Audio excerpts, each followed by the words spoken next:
Good afternoon, everybody. My name is Kerry Daniel with CBC. Hey, welcome.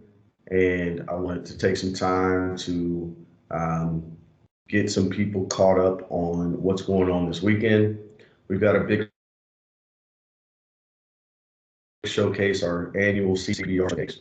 If you are not registered and you are a high school age student, freshman through junior, it is very important that you start your recruiting process off and get you a video, have a PBR profile. If you're not in this event, you need to get in an event at some point PBR related, because every college coach goes on PBR and checks profiles, checks videos. Expected because their numbers are their numbers. They use great equipment. So, if you run a 6-7 at a PBR event, that's going to hold a lot of weight to college coaches, as opposed to just having your high school coach time you and having that time. Not to say your high school coach has a wrong time, but it's just not going to hold the same weight that the PBR event holds. So you really want to get that profile together. If you have a profile, my suggestion, once every 6 months, you need to get your numbers checked again. Go do another showcase, get your numbers checked, because there's jumps. You don't need to do one every week, every month. Nothing's going to change that soon. So, 6 months to a year, there should be some changes that's worth going and getting those numbers updated and those videos updated, which are very important. So, for those of you who have registered, good. We'll see you guys on Saturday. If you have not, it's still not too late. You may register and get up there. Showcase. Had some parents, have some kids ask me questions about, what they should do. It's their first time. Maybe it's your second time and you've done it one before, and maybe it just didn't go as well as you wanted it to. So, watch this video, take some notes on what really may help you and what not, and what may not. But the bottom line is, this is a great opportunity to show what you have, but you have to take advantage of it.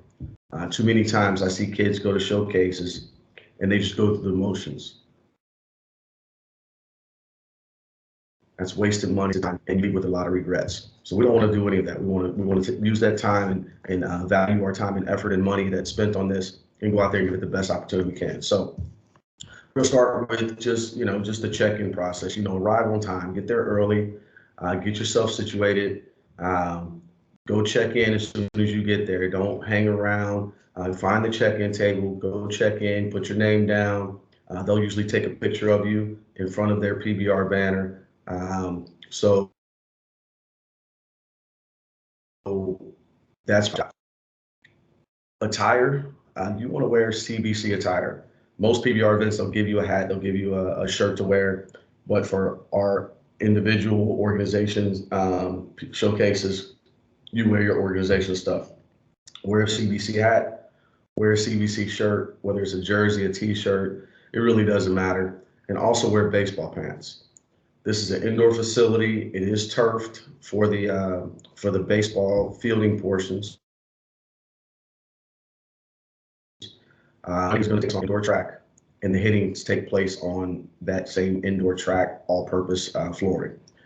So make sure that you have the appropriate shoes to wear while you're doing what you're doing.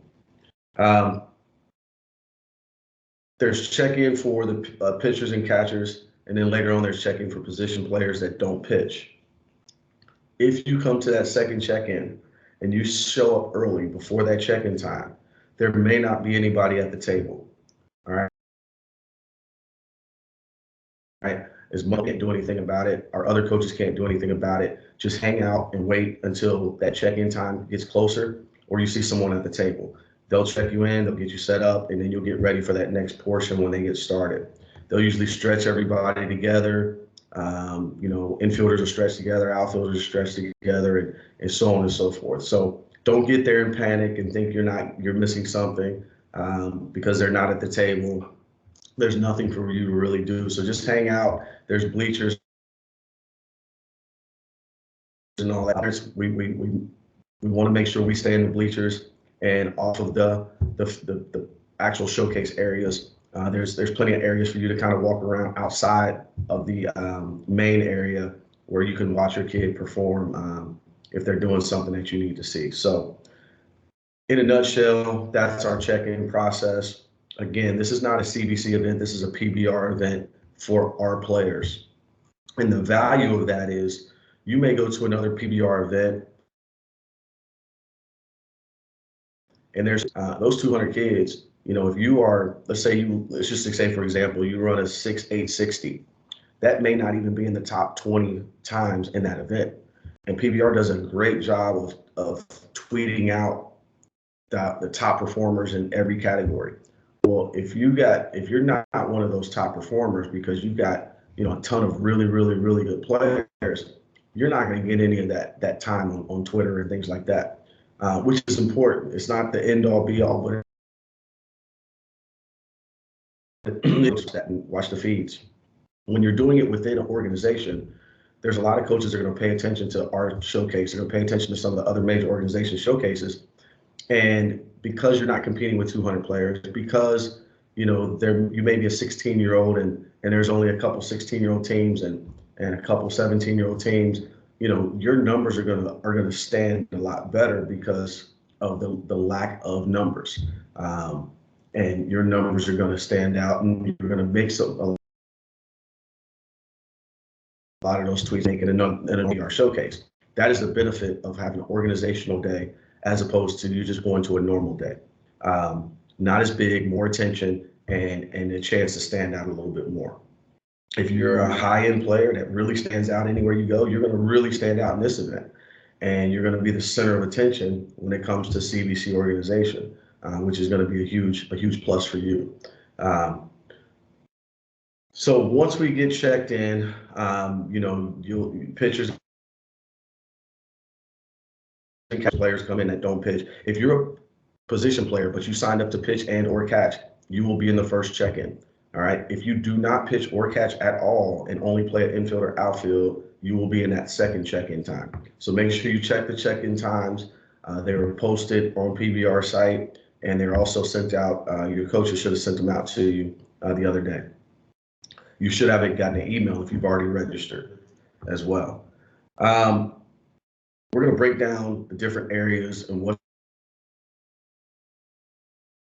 important when you go to the case. We're going to start with pitchers. Pitchers, it's important that you pace yourself. All right.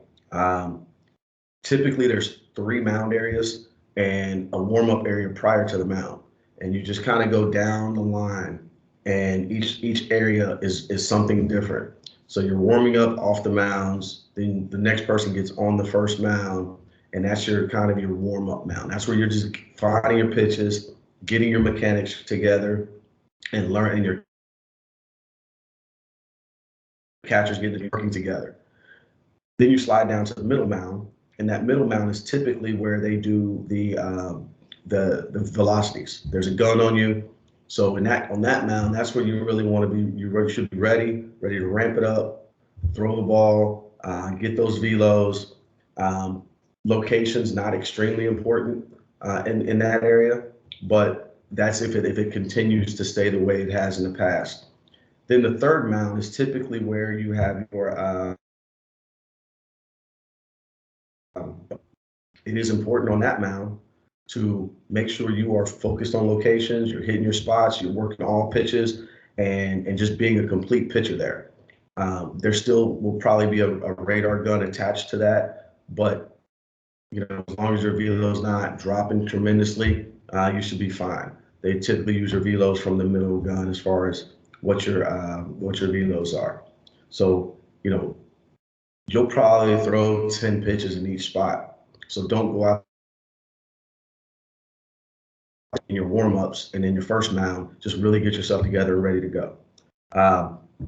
Catchers, you're not being evaluated there necessarily, video and things like that, but you are, there's PBR guys watching you, and they're getting a chance to see, okay, this catcher, he's doing pretty well.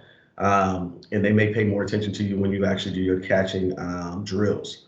But in that point, it's really about the pitchers. So pitching, don't leave it on the table. Don't wear yourself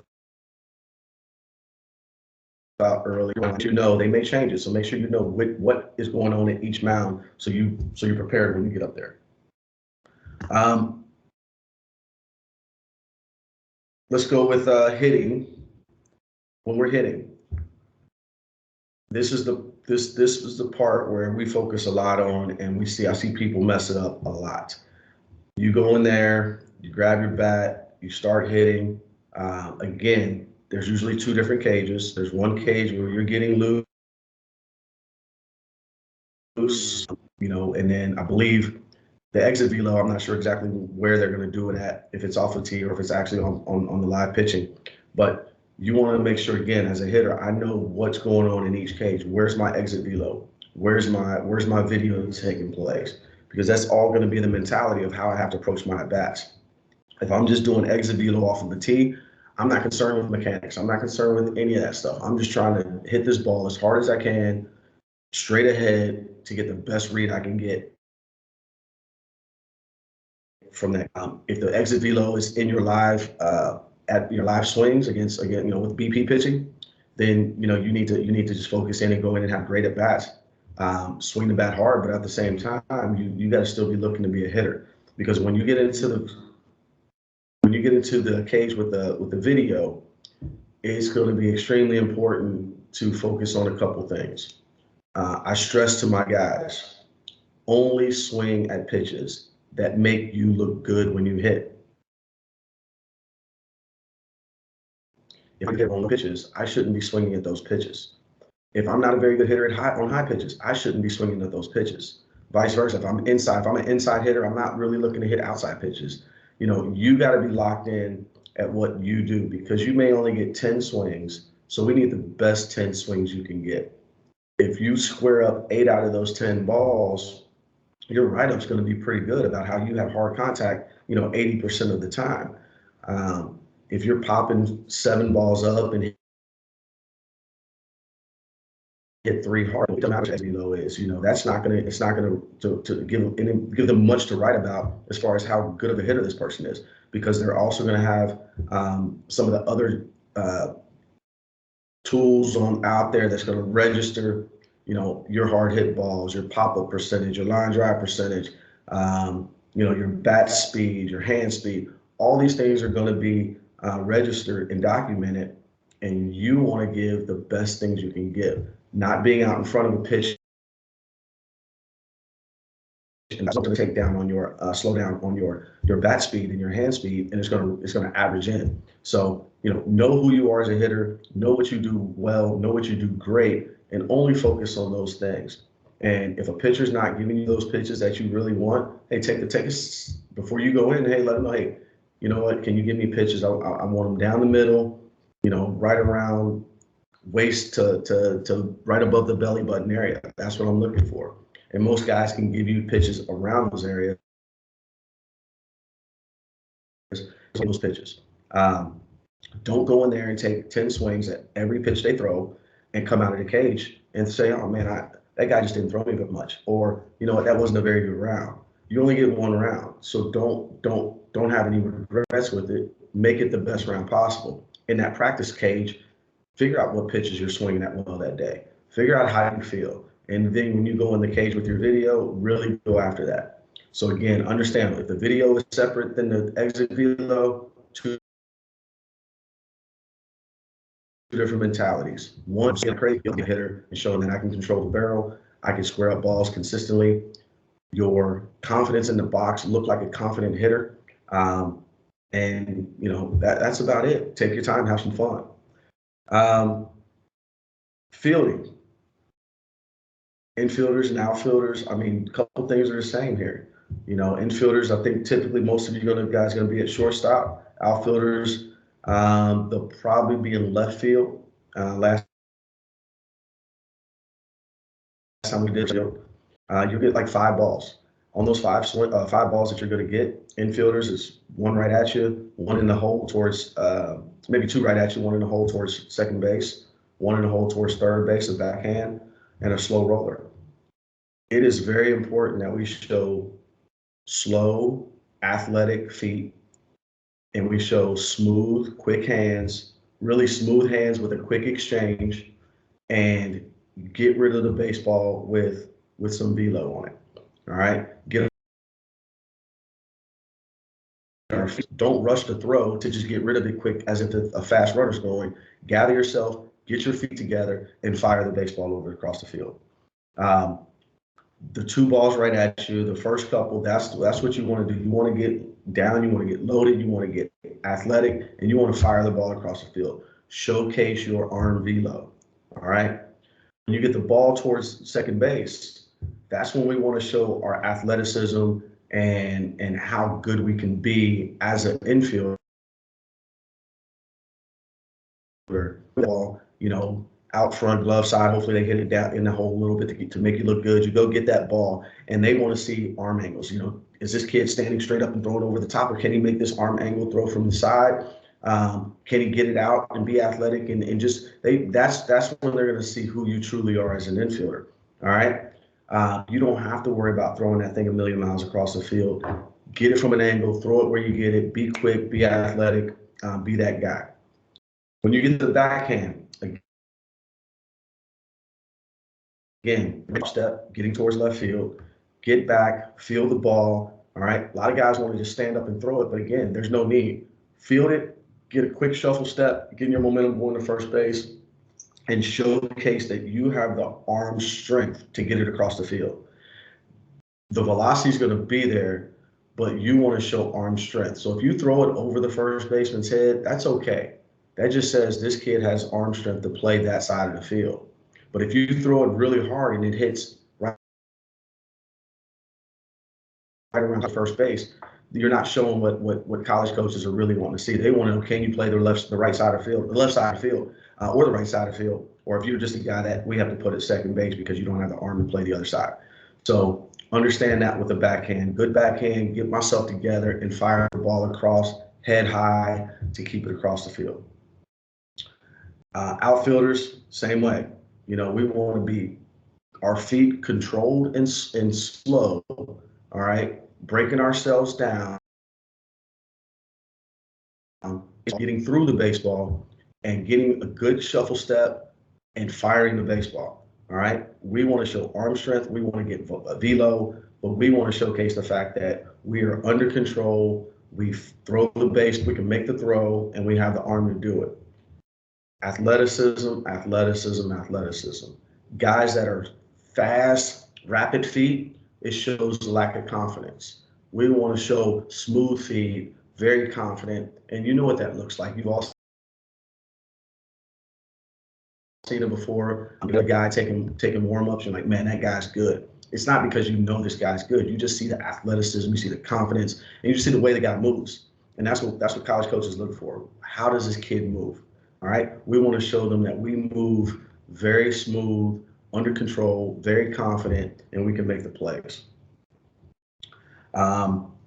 So again, keep it simple, be under control, but you're going to have, 4 or 5 throws to make it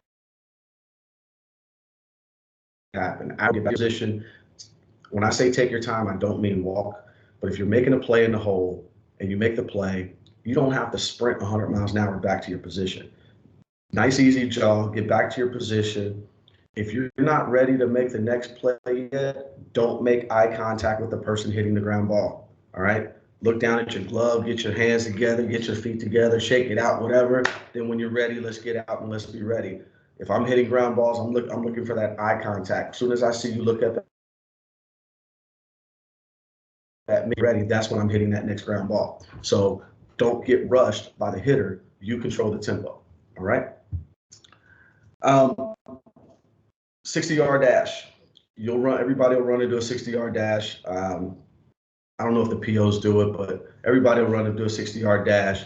And that 60 is very important because it's laser timed. And I was going through it with our guys in practice the other day. Laser versus radar. Everyone believes lasers are you get worse times on lasers because it's so precise. And that's kind of true, but it's also kind of false. With a stopwatch, those coaches usually go on your first movement. but that first movement isn't necessarily your first movement. It's the first movement at them where they see that you're actually taking off to run. A laser gets your first movement, period. So, if this is someone running and they're facing sideways, that radar gun that's not going to go until you turn and start going in your direction. Where that radar, that laser, as soon as you move, as soon as you twitch like this, it starts. So that's why the times are different, because it's starting now, and that clock is not going to start till you cross the line and start going. Typically, when guys start to time you, because human reaction is going to react to what you do, so it's not going to react as quick as that laser is going to get you. So my advice is, when you run the 60, is get yourself in a position. We're stealing a base, but if we imagine ourselves at first base about to steal second, right now I'm facing home plate. All right. I don't want my chest completely facing home plate. I want to open myself up towards second base, which in this case, I want to open myself up towards the finish line, and kind of, instead of me being here, I want to be here. All right. Not in a complete track stance facing this way, but kind of in a turn, and my weight's all on my front foot. All right. And just enough on my back foot to push me out. All right. So what happens is, basically I'm in a cheating steal position. If you're in a game, every pitcher would try to pick you off because you're telling them you're going. All right. So imagine yourself in a full count 2-out situation, bases loaded, and the ball's pitched. Well, before the ball's pitched, everyone knows you're going. We're just not in a big leadoff. As soon as that ball's pitched, you're going. We're in that same setup here. And then our first movement isn't our hands or anything. It's not us. We're already in that turn. So our first movement actually is me going right now. All right. So that's going to eliminate those splits of tenths of a second that you get taken off by being in this position and starting to turn. That clock starts right now, and you're here before you start to take off. Hopefully that makes sense. Work on that before getting there, to give yourself the best opportunity to get the best time you can get. All right. It's nothing worse than you knowing now, man, I'm a 6'8" runner. I've always run 6'8", and then you get there and you run a 7 flat, and then you're upset. And you're upset. It was the laser, but the laser's catching things that the other ones don't catch. So you just got to make sure you give yourself the best chance. Also, run straight through. Run straight through. Take your hats off, because a lot of guys want to start grabbing their hats. Take your hats off, have the shoes on you need to run through. So with that being said, we want to make sure that everybody is locked in. It's a long day. Bring plenty of water. Bring some snacks. Keep yourself. You're going to be excited, want to watch other guys do stuff. You're going to walk around, talk to guys. I promise you, all of that stuff is going to feed into the fact that you are going to get tired. If you're pitching and doing a position, when you get to that position stuff, your arm's going to be a little tired. So make sure you're not doing stuff in between. Rest, and then before you get to that infield or outfield, that you're throwing just enough to get loose. All right. You don't need to long toss again if you've already pitched. Just throw enough to get loose. And so you have enough for 5 really good throws left in you before you. Again, if you have any questions, contact your coaches. Contact some other players that's been involved in some showcases. Just go out there, relax, have some fun. If you're a freshman, 8th grader, sophomore, and this is your first one or second one, guys, this is practice. It's practice.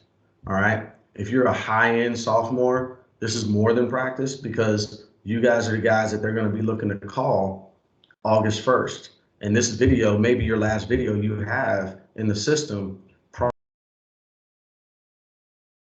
prior to August 1st.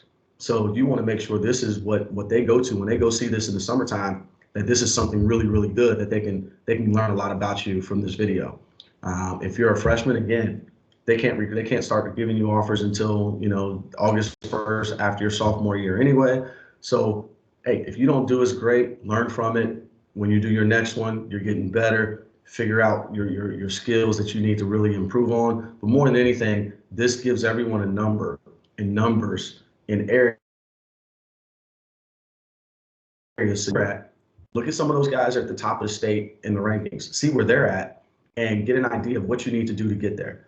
Some of it you can't control. Maybe they're 6'5" and you're 5'8". All right, you can't control that. A lot of things are going to play into the fact of where guys are ranked, but when it comes to straight numbers, find guys and find opportunities, and learn a lot about yourself. If you are on track to be a Division I guy, if you're on track to be a D2 or D3 guy, there's nothing wrong with that. The sooner you recognize that, the sooner things can happen for you, and you can reach the goals that you want to reach.